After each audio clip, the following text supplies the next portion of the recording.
wabarakatuh. Halo semuanya, perkenalkan kami dari kelompok 9 yang akan mempresentasikan hasil diskusi kami tentang hukum persaingan usaha. Perkenalkan, nama saya Melisa. Sebelum kita memasukin materi, saya akan menjelaskan terlebih dahulu latar belakang tentang hukum persaingan usaha. Dinamika usaha di Indonesia makin kompleks seiring meningkatnya aktivitas ekonomi dan perkembangan teknologi digital. Kepemilikan saham menentukan kontrol perusahaan dan menjadi dasar aksi korporasi seperti merger, konsolidasi, dan akuisisi. Aksi korporasi umumnya untuk efisiensi dan penguatan posisi pasar, tetapi bisa memicu dominasi pasar yang mengancam persaingan sehat. KPPU berperan penting dalam mengawasi dan menindak pelanggaran persaingan usaha berdasarkan UU Nomor 5 Tahun 1999 agar pelaku usaha besar tidak menekan UMKM lewat praktik seperti predatory pricing atau penggabungan yang tidak transparan. Perkembangan transportasi online seperti Gojek atau Grab membawa efisiensi, namun juga menimbulkan disrupsi bagi transportasi konvensional. Ketidakseimbangan regulasi online vs konvensional memunculkan konflik, ketimpangan tarif, dan persaingan yang dianggap tidak setara. Karena itu, pemahaman aspek hukum terkait saham, aksi korporasi, peran KPPU, dan regulasi transportasi digital penting untuk menjaga keadilan dan kepatuhan hukum. Selanjutnya saya akan menjelaskan tentang pemilikan saham. Yang pertama, pemilikan saham mayoritas, yang berarti pemilikan saham mayoritas ini dapat menempatkan satu pelaku usaha pada posisi yang dominan di pasar. Dengan kontrol yang besar, mereka memiliki kekuatan untuk menentukan arah bisnis dan strategi pasar yang dapat menekan persaingan. Oleh karena itu, pemilikan mayoritas perlu diawasi agar tidak menimbulkan monopoli. Yang kedua, larangan penguasaan pada Undang-Undang Nomor 5 Tahun 1999. Dijelaskan pada undang-undang ini bahwa satu pelaku usaha dilarang menguasai lebih dari 50% pangsa pasar. Selain itu, penguasaan lebih dari 75% oleh 2-3 pelaku usaha juga tidak diperbolehkan. Aturan ini bertujuan menjaga agar tidak ada pelaku usaha yang menguasai pasar secara berlebihan dan merugikan persaingan usaha. Yang ketiga, kepemilikan silang. Kepemilikan silang ini terjadi jika 2 atau lebih perusahaan saling memiliki saham satu sama lain. Kondisi ini dapat membuat mereka bertindak sebagai satu kelompok ekonomi, yang akibatnya persaingan berkurang atau bahkan hilang, sehingga dapat merugikan pasar secara keseluruhan. Dan yang terakhir, larangan kepemilikan silang pada Undang-Undang PT. Undang-Undang Nomor 40 Tahun 2007. Pada undang-undang ini, melarang kepemilikan silang yang berpotensi memusatkan kekuatan ekonomi. Pemerintah ingin memastikan bahwa tidak ada perusahaan yang membentuk kekuatan pasar terlalu besar yang dapat merugikan kompetisi di industri.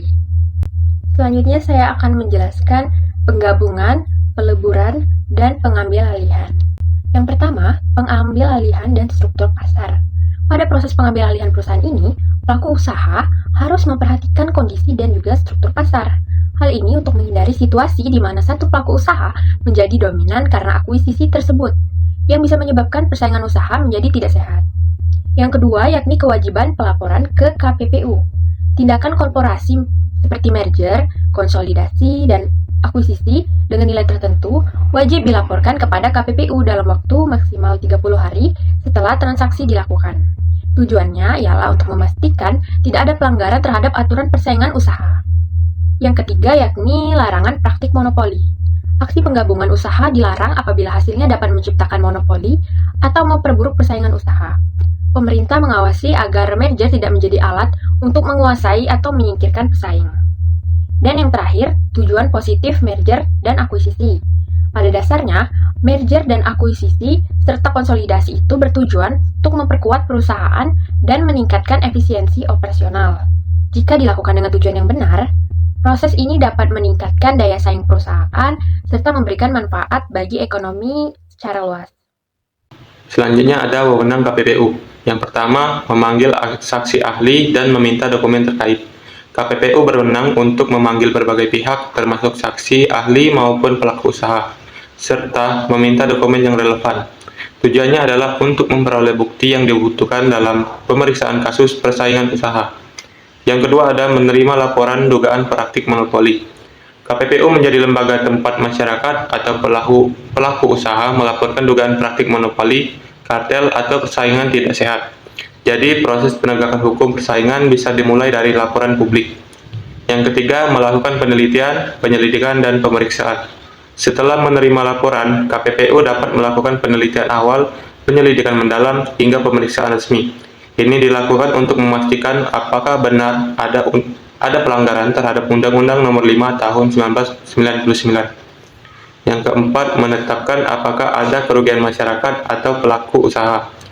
KPPU juga berwenang menilai apakah suatu tindakan telah menyebabkan kerugian baik pelaku usaha lain maupun bagi konsumen. Penilaian ini menjadi dasar untuk menentukan sanksi. Yang terakhir ada memberikan sanksi administrasi dan membatalkan merger atau akuisisi yang melanggar. Jika ditemukan pelanggaran, KPPU dapat menjatuhkan sanksi administratif. Bahkan dalam kasus merger atau akuisisi, KPPU bisa memerintahkan pembatalan apabila terbukti menimbulkan monopoli atau menghambat persaingan. Selanjutnya, pada slide ini ditampilkan jenis-jenis sanksi yang dapat diberikan oleh KPPU kepada pelaku usaha yang melanggar aturan persaingan. Yang pertama, ada denda maksimal 25 miliar atau pidana pengganti 5-6 bulan. KPPU dapat menjatuhkan denda administratif dengan nilai maksimal sampai 25 miliar. Jika pelaku usaha tidak membayar denda, dapat diganti dengan hukuman pidana kurungan selama 5-6 bulan. Yang kedua ada pembatalan perjanjian.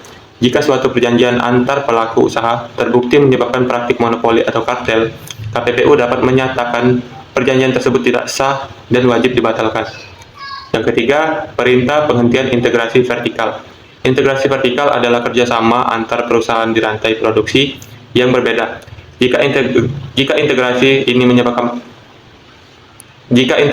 menyebabkan pasar dikuasai secara tidak sehat, KPPU bisa memerintahkan pelaku usaha untuk menghentikannya. Yang keempat adalah pembatalan merger atau konsolidasi atau akuisisi. Dalam kasus merger atau akuisisi yang menyebabkan pelaku usaha menjadi terlalu dominan atau mematikan pesaing, KPPU berwenang memerintahkan pembatalan transaksi tersebut. Yang terakhir ada ganti rugi atau denda minimum 1 miliar. KPPU juga dapat menjatuhkan kewajiban ganti rugi kepada pihak yang dirugikan. Selain itu, terdapat denda minimum sebesar 1 miliar sebagai bentuk sanksi tambahan untuk memastikan efek jerah. Perkenalkan, nama saya Serina Mulyadi. Jadi di sini saya akan melanjutkan pembahasan materi kelompok kami, yaitu mengenai isu dan juga tantangan dalam transportasi online. Jadi isu dan tantangan dalam transportasi online itu terbagi menjadi dua. Yang pertama itu adalah soal regulasi dan juga sanksi, yang dimana masalah itu muncul karena aturan pemerintah terkait transportasi online yang sempat dibatalkan lewat Mahkamah Agung nomor 37 tahun 2017. Akibatnya beberapa ketentuan dalam Permen Hub itu jadi tidak bisa dipakai, dan juga kondisi ini membuat pemerintah harus menyusun aturan baru, dan prosesnya itu harus melibatkan beberapa pihak seperti pengemudi, perusahaan online itu sendiri, hingga konsumen, supaya aturan yang dibuat itu benar-benar adil dan juga tidak menimbulkan konflik. Isu yang kedua itu adalah ketimpangan tarif. Jadi di sini itu banyak pengemudi online menilai bahwa tarif dasar yang ada itu belum sepenuhnya adil karena tidak sebanding dengan biaya operasional mereka. Selain itu, sistem penerapan tarif online ini berbeda dengan transportasi konvensional, sehingga sering menimbulkan persaingan di antara kedua jenis layanan transportasi ini. Jadi, secara umum tantangan transportasi online ini masih berkaitan dengan regulasi yang belum stabil dan juga penetapan tarif yang belum ideal. Dua hal ini seharusnya perlu terus diperbaiki agar layanan transportasi online ini bisa berjalan adil bagi semua pihak yang ada. Baik, di sini saya akan melanjutkan materi mengenai transportasi online. Nah, pada bagian ini kita akan melihat bagaimana perkembangan transportasi online memberikan dampak terhadap efisiensi ekonomi sekaligus menimbulkan isu persaingan di pasar. Pertama, dari sisi efisiensi ekonomi, transportasi online mampu menawarkan tarif yang lebih murah dibandingkan transportasi konvensional. Hal ini terjadi karena perusahaan transportasi online memanfaatkan teknologi dan sistem operasional yang lebih efisien. Selain itu, adanya aplikasi membuat harga menjadi transparan, pengguna bisa langsung melihat tarif sebelum memesan, sehingga tidak ada lagi ruang untuk tawar-menawar atau ketidakjelasan harga. Kedua, mengenai isu predatory pricing. Tarif rendah yang ditawarkan layanan transportasi online sering dianggap sebagai praktik predatory pricing, yaitu strategi menjual harga sangat murah untuk menyingkirkan pesaing. Namun perlu dipahami bahwa tarif murah tidak selalu berarti predatory pricing. terutama jika memang berasal dari inovasi dan efisiensi teknologi. Meski demikian, pemerintah tetap harus mengawasi agar perusahaan tidak menyalahgunakan posisinya sebagai pemain dominan. Pengawasan ini penting supaya persaingan di pasar tetap sehat dan tidak merugikan konsumen maupun pelaku usaha lainnya. Jadi, meskipun transportasi online membawa banyak manfaat melalui efisiensi, pengawasan tetap diperlukan agar persaingan tetap adil.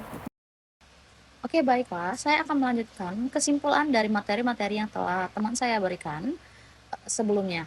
Nah, kesimpulan dari materi yang telah dijelaskan, kepemilikan saham serta tindakan penggabungan, peleburan, dan pengambil alihan perlu diawasi karena berpotensi menciptakan dominasi pasar dan mengganggu persaingan sehat.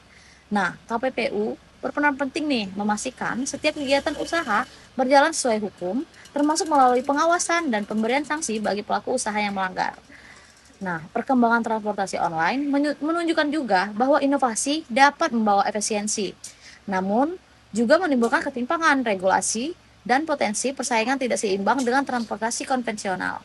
Karena itu, hukum persaingan usaha diperlukan untuk menjaga keseimbangan pasar, melindungi pelaku usaha kecil, dan memastikan persaingan tetap adil bagi konsumen. Nah, itulah pemaparan materi dari kelompok kami tentang hukum persaingan usaha dari kelompok 9. Semoga materi-materi yang telah dijelaskan oleh kami, kelompok 9, bisa dipahami dengan baik dan bermanfaat untuk kita semua. Saya akhiri, wassalamualaikum warahmatullahi wabarakatuh.